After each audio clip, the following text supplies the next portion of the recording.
name is Heidi Mortenson. I'm a licensed marriage and family therapist. I'm also the owner of Bridging Hope Counseling. We are a mental health agency located in Lino Lakes, Buffalo, and Rogers, Minnesota.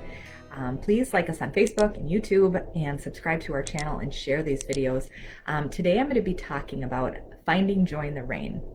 How can we find joy when we seem to be stuck and we're struggling with busyness, or we're struggling with stress, or even depression or anxiety, and it's just like weighing us down, and joy feels like it's really, really far away. So I'm going to be talking about that today, and I'm taking this from our blog. So our website is www.bridginghopecounseling.com, and we have different blogs on there. This month, May, is Mental Health Awareness Month, so we just posted something on that. So I'm gonna get a little personal and kind of share about this.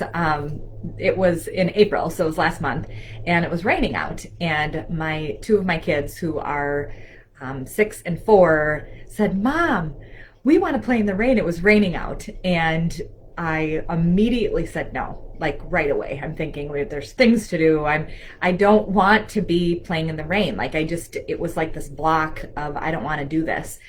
And they begged me, and they continue to ask, "Please, Mom, please, can we go outside? Please, can we go in the rain?" They're wanting to grab the umbrellas. And, I said no quickly, and that was kind of where I was at. But then all of a sudden I was like, okay.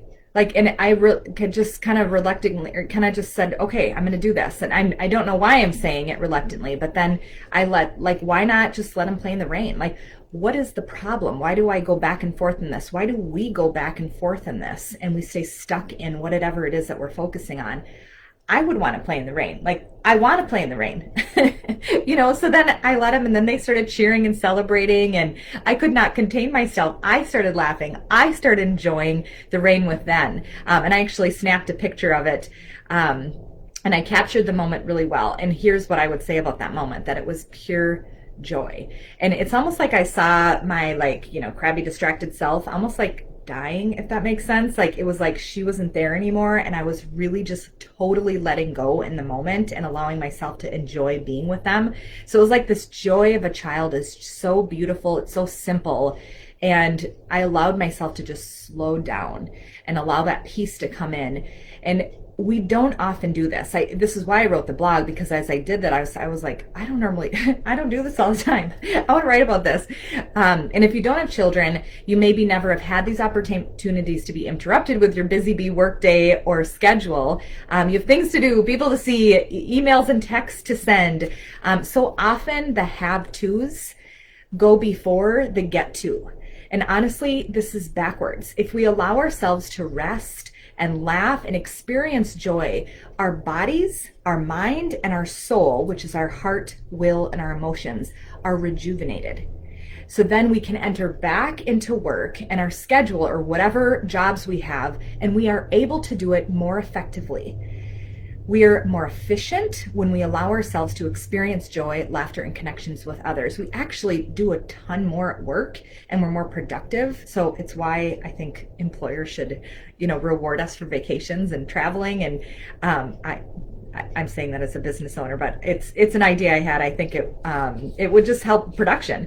And I think some of us are so lost in the place of kind of this lackluster duties and work that we've lost sight of that joy in the midst of the rain. And so I want to encourage you to try. Our despair does not leave after one little splash in the rain. I know that it still can come up, but it helps. It helped me that day, especially if you have little kids. So how can we do this? How can we shift from this kind of hopeless and a dreary place where we just kind of feel like we're just weighted down into that place of pure joy in the rain? So here are just some helpful tips that I'm going to give you for being able to do this. So the first one is that we need to start somewhere. You have to take a step first into that place of uncertainty. It is kind of scary. It is the hardest step. There's a book called The 4-Hour Work Week, and the author writes that most people will choose unhappiness over uncertainty. So you got to kind of slow down to really understand this and think about and be honest with yourself. Do I do that? And even in therapy, when I'm working with people, we'll stay stuck in, a bad relationship or an unhealthy interaction with someone, or even a job that isn't very healthy for us, because we're too scared to move out of to go into the uncertainty. We'd rather just stay unhappy because we know, well, I know what unhappiness is, instead of stepping out to that uncertainty. And so just want to encourage you to choose that place of, okay, I'm going to step into this uncertainty. I'm going to start somewhere. We do not know what the outcome would be, okay, but we have to kind of trust that some sort of fun risk is going to be worth it. Here's some ideas, little ideas to start. Google funny animal or baby videos to watch. And just laugh out loud to it, okay? Think about a moment with a friend that you laughed so hard that you almost peed your pants, or you did pee your pants. I love those moments. Or your belly hurts because you're laughing so hard. Play some music and dance. So literally get up and dance, like move around. It's so good for your body to do that. And it doesn't matter if you're by yourself. No one sees you, so who cares? We need to move away from people caring about what people think when we're doing things that we love. Your body will thank you. And then journal your feelings and desires. What brings you joy? What stirs up your soul? I have been journaling probably most of my life. I'm not consistent every day, but I'd say I journal at least once a week. And I have noticed when I look back, the journals that I've written years ago, they've come to pass. Like things that I was like, I want this to happen, or I'm praying about this. Like that's like way, way in the past, and it's totally shifted now. So there's like science behind journaling and how it can move you through things as well. So number 2 is accept that you are enough just where you are. So even if you're feeling depressed, even if you're feeling anxious, or you're in panic, or in your sadness and you're arguing over something, you're enough in that moment. We think sometimes that we have to like get somewhere and then we're enough. No, that is not true. You're enough just where you are, and allow yourself to accept that. Because that's where we can actually move into other things. We don't need to strive. We don't need to perform. We want to rest in what we are doing.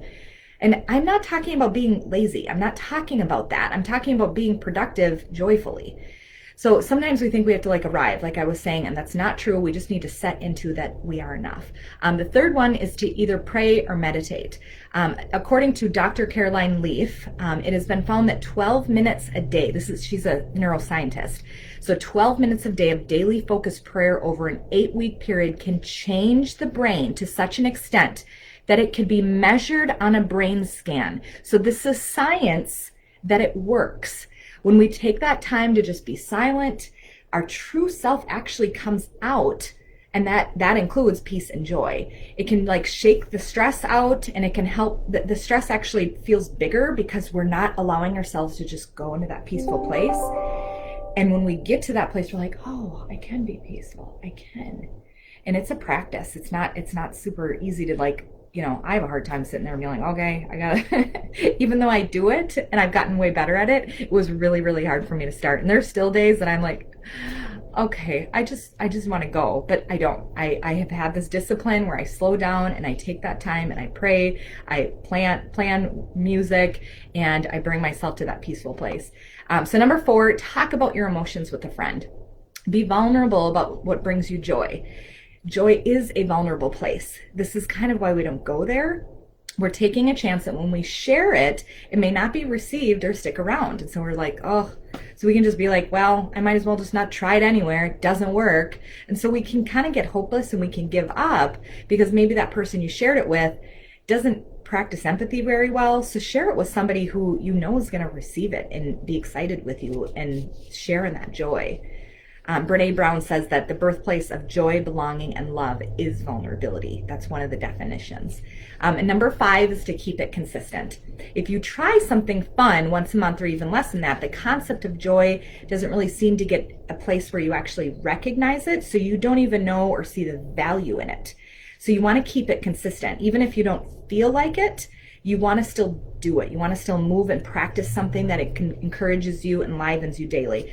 It takes 21 days for us to focus about thinking about one thought and form that neural pathway. And then it takes 63 days of thinking about that thought every day to permanently wire that belief or thought in it and get it to become what naturally drives us without having to think. So it just becomes natural. And it is possible. We can do this.